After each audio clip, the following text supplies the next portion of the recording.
Hello students, मैं उमंग शर्मा। और आज हम जो पढ़ने जा रहे हैं वो है आपकी क्लास 11th की बीएसटी का chapter number 1, nature and purpose of business. यानी कि जो इस चैप्टर के अंदर हम पढ़ेंगे वो ये पढ़ेंगे कि बिजनेस होता क्या है, बिजनेस एक कैसी एक्टिविटी है, क्या उसका नेचर है और क्या उसे चलाने का हमारा पर्पज़ है। ठीक है बच्चों, तो देखो बच्चे, हम यहाँ से शुरुआत से इसे पढ़ते हैं। हम इस टॉपिक को यहाँ से लेंगे, बिजनेस का जो कॉन्सेप्ट है यहाँ से, ठीक है ना। यहाँ पे देखो क्या लिखा है कि all human beings wherever they are required to perform some or other activity to satisfy their needs. देखो बेटे, हम लोग क्या है कि सुबह से उठते हैं और शाम को सोने तक अपनी वांट्स को, अपनी बेसिक नीड्स को, अपनी ज़रूरतों को सेटिस्फाई करने के लिए बहुत तरीके की एक्टिविटीज़ करते हैं, ठीक है ना। They pressure different occupations to earn livelihood. ये लिवलीहुड बोलते हैं आप जीवन यापन के लिए जो आप पैसा कमाते हैं। तो यानी कि जीवन यापन के लिए जो है ना, हम अलग अलग तरीके के ऑक्यूपेशन में लगे हुए हैं पैसा कमाने के लिए। And to get some physiological satisfaction, हम अलग अलग तरीके से पैसा कमाते हैं और अपने फिजियोलॉजिकल सेटिस्फैक्शन बोलते हैं। जो आपका होता है ना, बेसिक नीड्स होती है, यानी कि सीधी सी बात में बोलूँ तो जो आपके रोटी कपड़े मकान की जो सेटिस्फैक्शन है उनकी पूर्ति करते हैं सबसे पहले, ठीक है ना।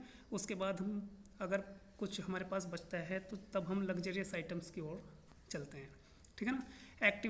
Activities which human beings undertake are known as human activities. तो हम सुबह उठने से लेकर शाम को सोने तक जो भी एक्टिविटीज़ करते हैं वो आपकी क्या बोले जाएंगी, ह्यूमन एक्टिविटीज़ बोली जाएंगी। Some of these activities are undertaken to earn money. इनमें से कुछ एक्टिविटीज़ ऐसी होती हैं जो आप पैसा कमाने के लिए करते हैं, अपने जीवन को चलाने के लिए। But others are perform to derive personal satisfaction. लेकिन इनमें से कुछ एक्टिविटीज़ ऐसी भी होती हैं जिन्हें जो है ना हम किस लिए करते हैं, अपने साइकोलॉजिकल सेटिस्फैक्शन के लिए, अपने मेंटल सेटिस्फैक्शन के लिए। Okay, on examination of human activities, अगर हम ह्यूमन एक्टिविटीज़ जो है उन्हें एग्जामाइन करते हैं, अच्छे से रिसर्च करते हैं उन पर, तो हम पाते हैं कि one can find some of these activities produce direct benefit. जैसे वर्किंग इन ऑफिस, यानी कि कुछ एक्टिविटीज़ होती हैं जो आपको डायरेक्टली बेनिफिट दे रही हैं, ठीक है ना। जैसे कि आप ऑफिस में काम करोगे तो आपको डायरेक्ट बेनिफिट उसका मिलेगा। एक आप शॉप चलाते हो तो उसका डायरेक्ट बेनिफिट आपको मिलता है। प्रैक्टिसिंग एज ए डॉक्टर आप प्रैक्टिस कर रहे हो तो उसका बेनिफिट आपको मिलेगा। File other do not produce direct economic benefit. और कुछ एक्टिविटीज़ ऐसी होती हैं जो आपको डायरेक्ट बेनिफिट नहीं देती हैं, लेकिन बेनिफिट तो किसी ना किसी एक्टिविटीज़ का ज़रूर होगा। अगर दीवार को धक्का दिया जाए तो दीवार गिरेगी तो सही, ठीक है ना। तो हुआ क्या, कुछ ऐसी होती हैं जो आपको डायरेक्टली इकोनॉमिक बेनिफिट नहीं देती, जैसे कि आप घर में खाना पकाते हैं, ठीक है ना, या खेलते हैं। उससे क्या हो रहा है कि आपको साइकोलॉजिकल सेटिस्फैक्शन मिल रहा है, आपकी फिजिकल हेल्थ अच्छी हो रही है। घर में खाना पकाएंगे हम, घर के सब लोगों को खाने को मिलेगा। गोइंग टू स्कूल, स्कूल जा रहे हैं वहाँ पर पढ़ना मिल रहा, मंदिर जा रहे हैं वहाँ पर साइकोलॉजिकल सेटिस्फैक्शन आपको मिल रहा है। इस तरीके की एक्टिविटीज़ आपको कुछ जीवन चलाने के लिए कुछ कमा के नहीं दे रही, लेकिन एक्टिविटीज़ तो है ना, ह्यूमन ही कर रहा है उन एक्टिविटीज़ को, ह्यूमन एक्टिविटीज़ होगी। नेक्स्ट आता है, देखो जो आपकी ह्यूमन एक्टिविटीज़ हैं वो दो तरीके की होती हैं। एक होती है आपकी इकोनॉमिक एक्टिविटी और दूसरी होती है आपकी नॉन इकोनॉमिक एक्टिविटी, ठीक है बेटे। सबसे पहले हम जो पढ़ेंगे यहाँ पे पढ़ेंगे आपकी इकोनॉमिक एक्टिविटी को। Activities which are undertaken by people with the object of earning money are known as economic activities. वे एक्टिविटी जो भी आप करते हैं पैसा कमाने के लिए, अपने जीवन को चलाने के लिए, कुछ कमाने के लिए, वो बोली जाती हैं आपकी कौन सी, ह्यूमन एक्टिविटीज़, ठीक है ना। These activities are concern with production, exchange and distribution to goods and services. ये किस चीज़ से रिलेटेड होती हैं प्रोडक्शन है, एक्सचेंज है, गुड को बेचना खरीदना, डिस्ट्रीब्यूशन भी उसी में आ जाएगा, गुड्स एंड सर्विसेज का, ठीक है। The purpose of economic activities should be expectation of money income which is used for further creation of wealth और assets। यानी कि इकोनॉमिक एक्टिविटीज़ के थ्रू आप जितनी भी एक्टिविटीज़ के अंदर करते हैं वो सब आपको जो है ना आपकी इनकम मनी के रूप में आपको देती है, जिससे आप क्या करते हैं कि अपनी वेल्थ को, अपने धन को या अपनी एसेट्स को बढ़ा लेते हैं, ठीक है ना। एग्जांपल देखेंगे इसके, production of goods in A factory, आप एक गुड फैक्ट्री के अंदर गुड्स का प्रोडक्शन करते हो, ठीक है ना। Distribution of goods by wholesaler to और रिटेलर, जो होलसेलर या रिटेलर जो हैं माल बेच रहे हैं उनसे क्या होगा, उन्हें बेनिफिट होगा डायरेक्ट, ठीक है ना। वर्किंग इन ए फैक्ट्री, आप फैक्ट्री में काम करोगे तो भी। प्रैक्टिसिंग एज ए डॉक्टर, वो भी आपको इकोनॉमिक बेनिफिट देगी। लॉयर, उसे भी एक अपनी सर्विस देने से इकोनॉमिक बेनिफिट होता है। Working as a teacher in a school, अगर हम एज ए टीचर एक स्कूल में पढ़ाते हैं तो वो भी क्या है, आपकी इकोनॉमिक एक्टिविटी है। क्यों कमा रहे हो, क्योंकि कुछ पैसा कमाने के लिए, ठीक है ना। तो अब हम देखेंगे जो टाइप्स ऑफ इकोनॉमिक एक्टिविटीज़ होते हैं वो कितने तरीके के होते हैं, यानी कि इकोनॉमिक एक्टिविटीज़ आपकी कितने तरीके की होती हैं। देखो बेटे, इकोनॉमिक एक्टिविटीज़ भी आपकी 3 तरीके की होती हैं। पहले नंबर पर आता है business, second profession and third employment, ठीक है। समझेंगे इन्हें कैसे। सबसे पहले बिजनेस। बिजनेस क्या है?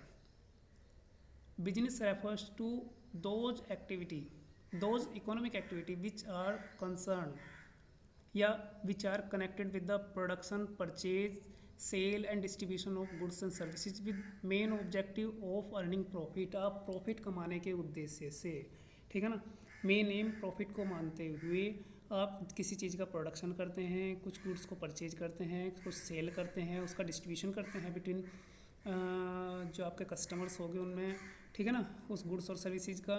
तो वो बोली जाएगी, वो इकोनॉमिक एक्टिविटी आपकी बिजनेस बोली जाएगी। देखो यहाँ पे सबसे बड़ी बात क्या है कि आप जो भी प्रोडक्शन करते हैं, परचेज करते हैं, सेल्स करते हैं, वो किसी और का गुड्स नहीं है, वो आपका अपना गुड्स है, ठीक है। जबकि जैसे इन्होंने एग्जांपल दिया हुआ है, fishing, mining, farming, manufacturing, wholesale business हो गया, इस तरीके से है, ठीक है ना। आगे देखो बेटे, नेक्स्ट आता है आपका प्रोफेशन। प्रोफेशन क्या है, ये सब पढ़ेंगे ध्यान से। देखो बेटे, profession refers to those activities which require special knowledge skill to be applied by an individual in his work to earn a living। कुछ कमाने के लिए आपके पास कुछ स्पेशल स्किल होनी चाहिए, स्पेशल नॉलेज होनी चाहिए, ठीक है ना। वो इकोनॉमिक एक्टिविटी बोली जाएगी आपकी profession. These activities are subject to guideline और code to conduct let down the professional bodies.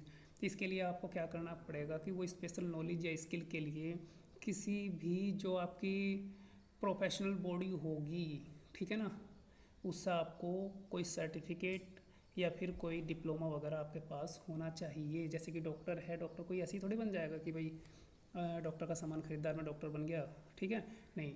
Doctor बनने के लिए होगा क्या कि कहीं कोई पीएचडी कर रहा, कोई कुछ कर रहा, ठीक है ना, उनके पास अलग अलग सर्टिफिकेट हैं, डिप्लोमाज हैं, प्रैक्टिसेस है, ठीक है ना, तो वो डॉक्टर बनते हैं। लॉयर इसी तरीके से हो गए, ठीक है ना। The people who are engaged in profession are known as professionals। जो प्रोफेशन में इंगेज हैं, प्रोफेशन कर रहे हैं, वो क्या बोले जाते हैं, आपके प्रोफेशनल्स बोले जाते हैं, ठीक है ना। इसका एग्जांपल क्या है कि lawyer are profession engage in legal profession govern by the Bar Council of India. जैसे कि लॉयर है, वो एक ऐसा प्रोफेशनल है जो अपने लीगल प्रोफेशन को चलाता है, किसके द्वारा, बार काउंसिल ऑफ इंडिया के द्वारा। उसका जो रजिस्ट्रेशन होगा, जो डिप्लोमा मिलेगा, Bar Council of India provide कराएगी उसे। Doctors are professionals who are in medical profession. Doctors हैं ऐसे प्रोफेशनल्स हैं जो मेडिकल प्रोफेशन में हैं और उन्हें जो डिप्लोमा प्रोवाइड कराने का, जो सर्टिफिकेट प्रोवाइड कराने का काम करती है, जो डिग्री प्रोवाइड कराने का काम करती है, वो करती है मेडिकल काउंसिल ऑफ इंडिया, ठीक है बेटे। नेक्स्ट आते हैं हम एम्प्लॉयमेंट। एम्प्लॉयमेंट क्या है आपका, देखो बेटे समझेंगे। जब हम दूसरे के यहाँ नौकरी कर रहे और उस अपनी सर्विस दे के उससे पैसा कमा रहे तो बोला जाएगा क्या, employment. Employment refers to an activity in which an individual work regularly for another person and get remuneration in return. अगर हम किसी अदर के यहाँ पे नौकरी करते हैं, ठीक है ना, उसे अपनी सर्विस प्रोवाइड कराते हैं और उसके बदले कुछ रिटर्न लेते हैं, कोई सैलरी या वेज लेते हैं, तो वो बोला जाएगा आपका क्या, एम्प्लॉयमेंट बोला जाएगा। Those who are employed by the others are known as employees. जो दूसरे के द्वारा एक किसी काम पर रखा गया है वो बोला जाएगा उसका employees. And the person who engage others to work regularly for them are known as employer. और जिसने उसे काम पर रखा हुआ है वो बोला जाएगा एम्प्लॉयर, ठीक है ना। जो काम कर रहा है वहाँ पे वो एम्प्लॉई, और जिसने उसे काम पर रखा है वो हो गया वहाँ का employer. And the remuneration paid by the employer to employee is known as salary और वेजेस।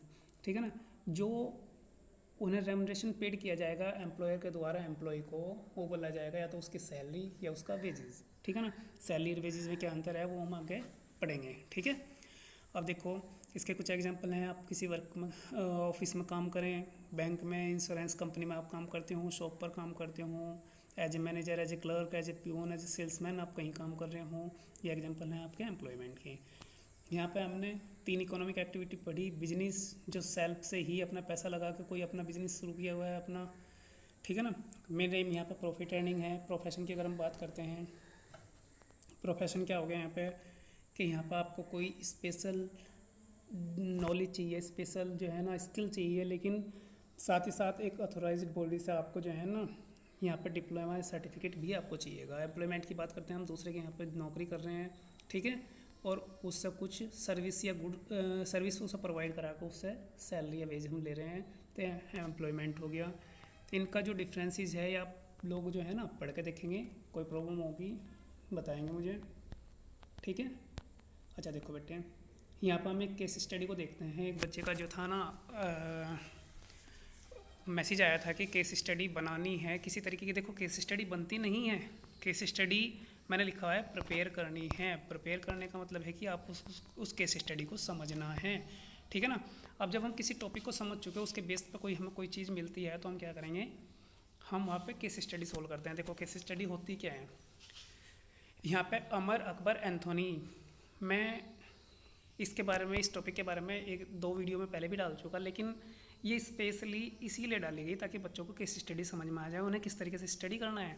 ठीक है ना, ये समझ में आ जाए। देखो केस स्टडी के लिए सबसे इम्पोर्टेंट बात यह है कि आपको जो है ना इतना पता लग जाना चाहिए कि वो जो टॉपिक जिसके आप केस स्टडी तैयार करना चाहते हैं, वो टॉपिक आपको बिल्कुल क्लियर होना चाहिए। अगर क्लियर नहीं है तो आप केस स्टडी में जो है ना सही से काम नहीं कर पाएंगे, सही से उन्हें समझ नहीं पाएंगे।